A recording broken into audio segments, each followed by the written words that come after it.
products of the sum and difference of two terms. But before that, show your big smile.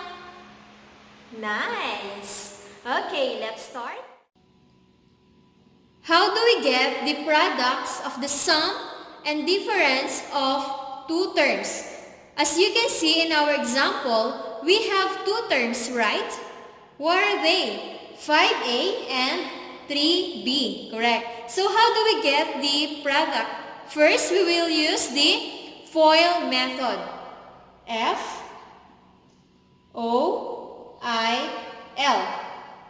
What will be our first terms? We have 5a and 5a. 5 times 5 is 25 and a times a is a squared. Then our outer terms, we have 5a and negative 3b, right? So 5 times negative 3, unlike sign, very good, negative 15ab. How about our inner terms? We have 3b and 5a. So 3 times 5 is positive 15 and b times a is ab. And last, for our last terms, we have 3b and negative 3b. So unlike sign again, 3 times negative 3 is negative 9 and b times b is b squared. What's the next step? Very good. We will combine like terms. Our like terms are negative 15ab and positive ab. Since our rules in integers, if we have a like sign, we need to subtract, right?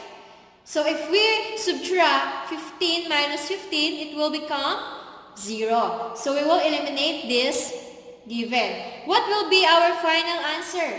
We have 25a squared minus 9b squared.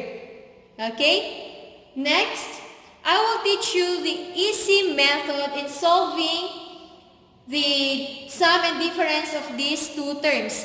How is it? So just square the first term. Since we have two terms, right?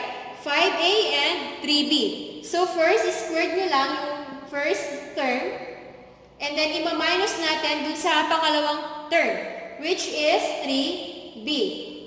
Okay? Then distribute lang yung squared dun sa loob. And then magiging 5 squared, a squared minus 3 squared, b squared. Okay? Then what is 5 squared? 5 times 5? Very good. 25a squared minus what is 3 squared or 3 times 3? Okay, we have 9b squared. Do we get the same answer? Yes. So ano pang gagamitin natin? Once na ang given ay sum and difference and then two terms ang given. So we will use the easy method. Okay? So next example. Example number 2, we have x minus 4 and x plus 4. Again, it is a sum and difference, right? So you just squared the first term and then subtract to the square root of the second term. Then we have x squared minus, what is 4 squared or 4 times 4? Very good. We get 16. So the product of x minus 4 and x plus 4 is x squared minus 16. Third example, we have 2x plus 3 multiplied by 2x minus 3. Again, it is a sum and difference of two terms.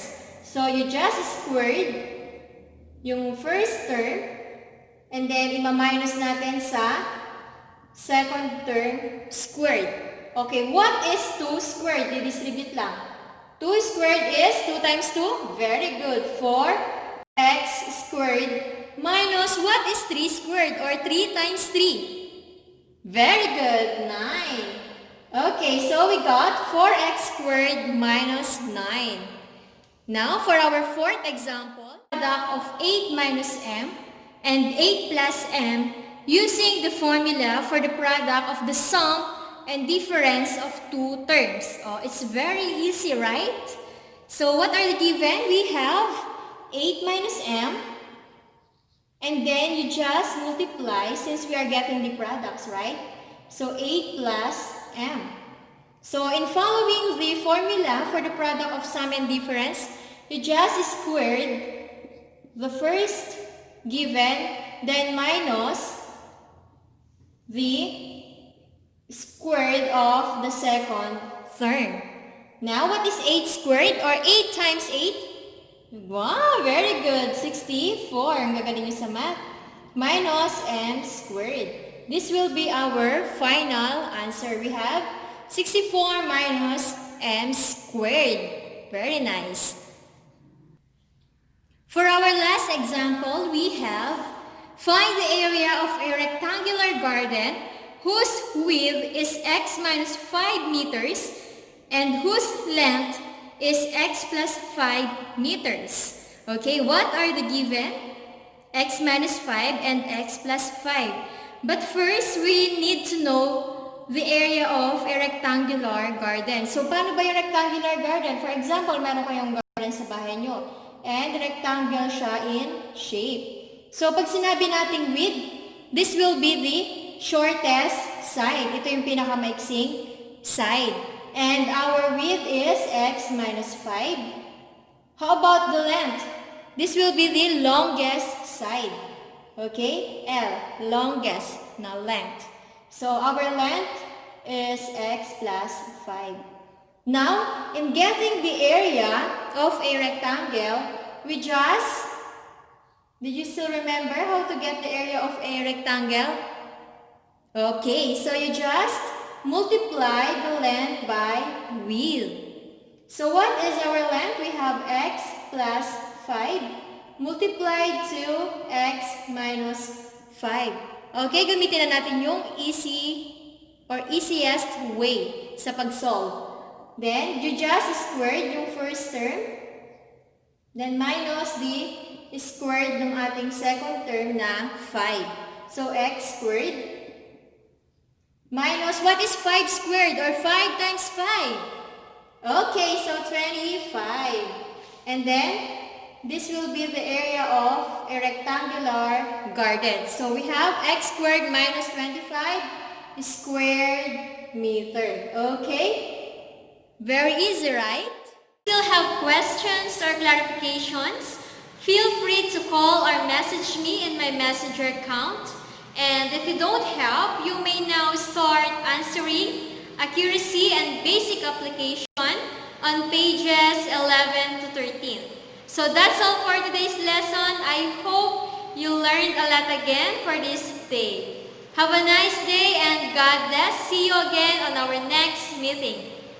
In APSI, we love happiness.